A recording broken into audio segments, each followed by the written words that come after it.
I was born 1 year later than my induction papers into the National Guard said. The captain, somebody, came to the high school class, senior class. We're graduating in a few weeks, and he says, we need a full roster of fellows when we go to Rapid. And if you aren't quite old enough, it's all right. Just tell us your age is a little more than it is. And which company was that? And you're in. That was A Company in Madison, South Dakota, yeah. Okay. We were going to Eastern. I bet. And I went to Rapid City with the guys, which was one heck of an experience. You know the expression, next stop Kadoka? Have you ever heard of it? No? Well, people got drunk on that tour as they went west. And the conductor would say the next stop, well, next stop was, Murdo. And then the next stop was Kadoka, and that caught. So the rest of the night, next stop Kadoka. I told a woman about that yesterday on the airplane. And so when I got off the airplane with it, she was feeding that to me. Next stop Kadoka. Every time I see you, I'm going to say that. Anyhow, that was the experience going to camp. I was not the best soldier. I was a timid kid, and I got to be captain's orderly, Park Nukin's orderly. One day I was hitchhiking, and I was picked up by an officer who I didn't know the rank of anything. And it was the colonel in charge of our unit. And he asked me who I was, and I asked him who he was right straight out. So I happened to have the pleasure of commanding the 109th, I guess 109th.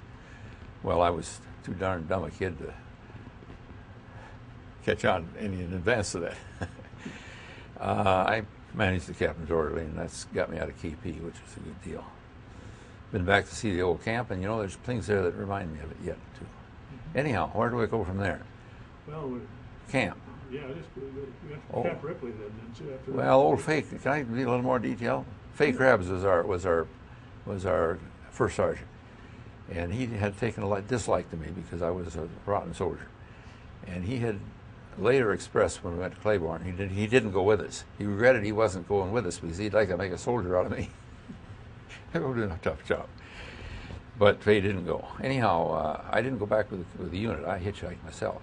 Stayed in the Black Hills with my friend Ellen Disbrow for an extra couple of weeks, a week or sometime, and then hitchhiked back. I don't remember anything else until Ripley, specific. I did all our drills and all that. Ripley was a good experience. Instead, I went back about 2 years ago to Ripley, and I have a picture of the monument that shows the honors of the 34th Division right there in front of the gate. I remember just a lot of little details, but none of them are real outstanding. Then came back to school. You go back to Eastern, that's yeah. In the fall. Back to school in the fall, and I had a year in by then.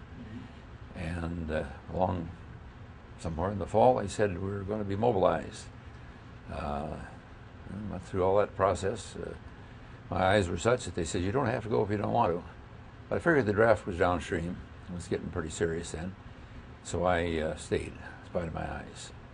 And we all ended up down there in Claiborne. And the day before, or rather a Sunday morning, Company Street, a little ways up from the mess hall, outside of the supply tent, I guess it was actually, where I'd been doing photography for the guys, Pearl Harbor news came. No time at all, we were loaded up and on our way. I had the detail of five of us on the equipment train, so we didn't go with you guys. If you see the picture in my passport, you'll recognize that it was a kind of an arduous trip on that, riding the caboose, which wasn't necessarily warm most of the time, back to Navy. Camp Edward. No. Fort Dix. Well, Fort Dix for you guys, but we went to, the Navy embarkation point. We took the equipment in. Okay. Yeah, Woke up that morning, or at least became aware that we were sitting in a siding outside of the, I wish I could say it, I can't, but it's a debarkation point for equipment and such. They loaded ships. Nobody around, just sitting there in a caboose. I guess our equipment train was still attached, I don't know. But I crawled up out of the deep old gully where things were and made a phone call, and they said, well, grab the next switch engine you see and ride it on into the whatever it is. We slept for 24 hours when we got in there. Then you guys came and picked us up, brought us back over to Dix. Had you loaded the equipment on the ship already? We hadn't. it had been loaded. We just got aboard as a guard detail. In fact, I don't remember what guarding we did. We rode the caboose. I don't remember we got out and walked up the tracks when it stopped. I'm sure we did. Anyhow, that was a bad winter. It's in history by a lot of people's accounts, yours I remember, burning tents down, trying to keep them warm. I was getting cold about then, and the guys insisted, and I was not a drinker. I was absolutely teetotaler. They fed me some whiskey and bundled me up and chucked me in the sack, and I probably slept another 10 hours or so. Anyhow, it was just a little while, and we had our photographs taken. My passport picture shows all of this clearly, just how horrible I looked.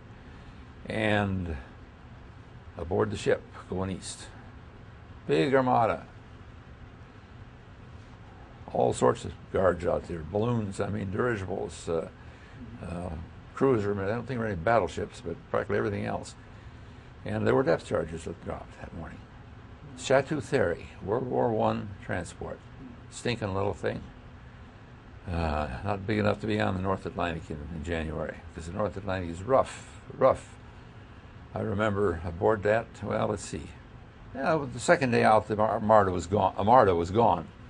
There were just a handful of ships guarding us.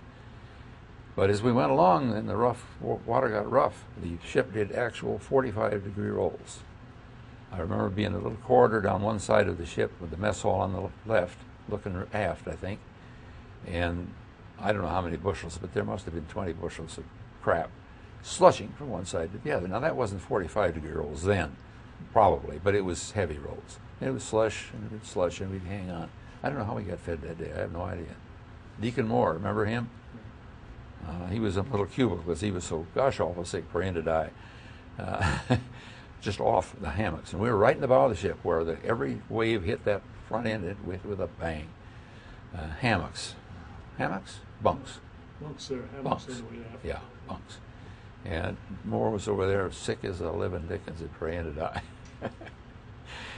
Oh, gosh. Anyhow, so many days out. Has this all been told, so I shouldn't go over it? You have to go over. You're getting slapped. Well, we went on and on and on for I don't know how many days.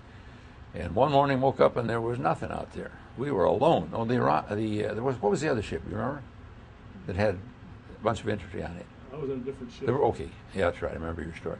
There were 2 ships only. And somewhere in the course of the morning we found out it really weren't just us. There were 4 little British mine chasers, corvettes they called them, way out on the 4 corners. And then about that time we found out we were going for Ireland. The rest of the troops had gone to Iceland.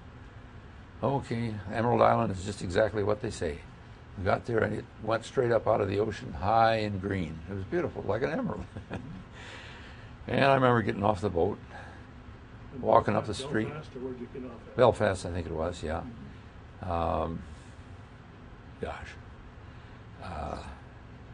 They fed us some weird little British rations, little cakes with meat in it, cold, I think. And the guys were not very courteous about it. In fact, I think we were kind of crude, because we threw most of them away. We didn't eat much of it. Later on, that kind of became the case too. The Irish, I was in a candy store one time, and we were tickled to death. There was licorice there. Oh, we were buying it, A couple of women there were resenting the dickens out of us because we were there with money, buying up all their short supply of candy.